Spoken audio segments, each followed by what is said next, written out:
Ranking every assault rifle in Warzone from meta to garbage. This is a list that is constantly changing and being shifted around. So I like to make a tier list every 2 months on all the weapons in Warzone, and this tier list will show you what you need to be using. Welcome back, I'm Austin, and we're going to be jumping straight into the Modern Warfare weapons. I'm going to be looking at the Scar 17 first, which is a weapon that actually has a very competitive time to kill, but it's only going to go in niche because you can only have that 30 round mag, which really holds back the weapon. The Ram 7, it's going to go straight into viable. It's almost competitive, but I'm not going to quite get it up to there because of the damage per mag being low, but it does have a really good fire rate and a pretty good time to kill at long range. Not elite, but definitely above average. The FR556, this is another weapon that's a little weird. Its long range time to kill is the same as its close range TTK, which gives it a very competitive time to kill, but the problem with it that's going to make me put it below average is that the bullet spread on the burst is really far, so it's hard to hit all 3 of your bullets in one burst, meaning that your theoretical time to kill is really good, but the actual time to kill you will be very low. Now for the kilo, this is a weird one because it's definitely way different on Rebirth to Caldera, and this list is for both of those modes, so I'm going to throw it right in the middle. I'm going to have it in viable. On Caldera, I'd put it below average. On Rebirth, I'd put it in competitive, and that's because of the 75 meter range of it being very good, and then after that, it's completely awful. So use it on Rebirth, not Caldera. The Grau, I would put it as viable as well, but I'd put it above the kilo just because you have the unlimited range, and it's going to be much better on Caldera, and maybe slightly worse on Rebirth, but I would say I prefer the Grau over the kilo. And the Modern Warfare AK-47, I just don't like it at all. I'm going to put it below average. I don't think I need to say much more. If I'm going to use an AK,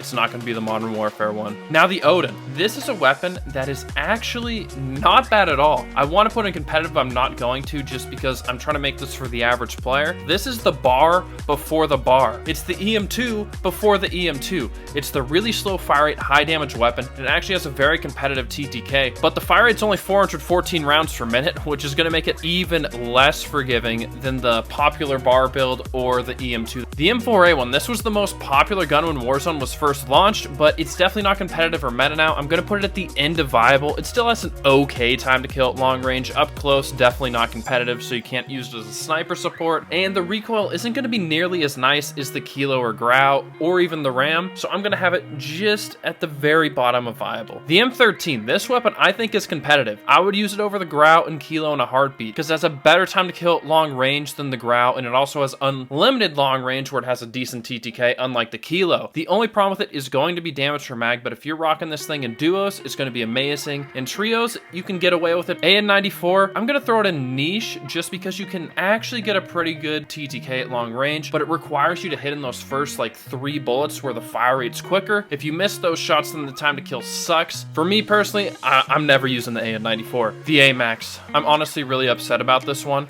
but this is actually the worst assault rifle in all of Warzone. Now it's garbage. For some reason, in that mid-season update, they decided to just nerf this thing into the ground. Its time to kill at long range is over 1100 milliseconds. I don't know why they did this to the AMAX. Like, it was in a good place before that nerf. You know, just screw Raven Software. That's all I gotta say. Why would they do that? The AS-Val is going to be another niche Modern Warfare weapon. Before, I would actually suggest using it in solos, but now I wouldn't because the TTK is going to be 603 milliseconds with 300 health, and you only have 30 rounds in the clip, and you have really slow mobility when there's SMGs from Vanguard that kill faster, such as the Type 100 and Blixen, and then the MP40 and Sten are going to kill about 10 milliseconds slower, but they all have way better mobility and honestly are just as accurate as it, if not more. So it makes no sense to use the AS-Val now, but it still is very competitive with its TTK up close. FAL, I don't know why Modern Warfare has so many niche weapons, but this one's going to go right in here too because you can get an insane TTK up close if you have a quick trigger finger and hit your bullets, but if you're missing a shot here and there, this thing goes quickly from competitive to garbage. Yo, if you're enjoying this video so far, please make sure to like the video. I'm trying to get this one to 50 likes, and then if you want to sub, you can do that for more tier lists like this, or top 10 videos, or comparing weapons directly. We're going to move on to the Cold War assault rifles, and we're going to start with the EM2, and I think this thing is very competitive if you're a skilled player and can hit your shots with it. If you're missing your bullets, it's going to be below average, so I'm going to just throw it at the top of viable because it depends on who's using it, how good it is. I'm going to do the Grau and AK-47 together together now, and this is going to shock some people where I put them both into the competitive tier, but I think the Grov is slightly better than the AK-47. That's going to sound really weird, but you guys know they have been nerfing the AK here and there over the past couple seasons, and it has made it slightly worse. The Grov up close has 80 millisecond better time to kill than the AK, making it a much better sniper support, and then at long range the Grov will kill 20 milliseconds faster, but that's not where it ends. The next thing I'm going to say might shock you, but the mobility on the Grov is going to be better across the board when you build it out, except for reload time, where the AK-47 will win. But aim down sight speed, movement, sprinting speed, strafe, the Grov is going to win, and they have very similar recoil patterns, just the Grov goes up and slightly to the left, and the AK goes up and slightly to the right. I think the Grov is one of the most underrated weapons within Warzone, and you should definitely give it a try. You're just going to have to adjust the recoil because I'm sure you guys have probably never used it or haven't used it in a long time. The FFAR, also going to be a competitive weapon, but it's definitely better on Rebirth. This is going to be one of the better sniper support assault rifles because that's one of the best TTKs up close among ARs. The Groza, really, I just think this is a worse FFAR, and I'm going to throw it in viable. The Farah, if we were talking in Season 2, I would have said this was top meta, but they did recently nerf it where its time to kill is no longer the best among assault rifles and only in the top echelon. So you get a 900 millisecond TTK if you get chest shots with it. If you hit some stomach shots, it will fall up to 975, which would put you in the time to kill range of the Grau and the Automaton. So it's still definitely very good, even if you don't hit those chest shots. If you do, then it's very nice. I don't think the upside is enough to consider it meta. The C58, that's going to be my first meta assault rifle, is another one like the 5.56 where you actually get the same TTK up close as long range. It's an awful sniper support, but a great long range assault rifle. It's going to have a little bit more recoil than some of these other weapons you're seeing like the M13, but if you hit your shots, this thing melts people. 864 millisecond time to kill. Now the XM4, we're going to get another top meta assault rifle, and this one is going to just be a little bit easier to use than the C58, but you're going to have a little bit worse TTK. As we've seen, a lot of the sweaty players love to use this because it's just sort of a jack of all trades weapon where it's pretty good at everything and has pretty good mobility for an assault rifle. The Krig 6, I'm not sure exactly where to put this, whether it's viable or below average, but since there's a lot of weapons like this that do what it does better, I'm going to throw it in below average, but it's definitely better than these two weapons. And if you want to put it in viable, I wouldn't be mad. QBZ, this is a weapon I've always backed since they buffed it 4 times, but no one uses it. It is definitely a competitive weapon. It's basically a Farah, but better now because it's the same thing where you have to hit chest shots to get the really good time to kill, and if you don't, it lowers it a bit. But the thing is, it's about 50 milliseconds better in both categories, and you have the best mobility among every single assault rifle up to this point, and the recoil isn't that bad. I'm a QBZ believer, and you guys should be too. The 1911 is going to be the Vargo, and I promise you there's going to be comments of people saying, where's the Vargo? Because they just skip to the end and they don't see it on the tier list. I'm calling them out now. The Vargo is going to be right between competitive and top meta, but I'm going to throw the Vargo into competitive. So they did recently buff it in the mid-season update to get the time to kill at long range to be 900 milliseconds instead of 975. It has a really fast fire rate and a good TTK, but the damage per mag is very low. The 60 round mag adds 110 milliseconds over the 45 round mag to your aim down sight speed.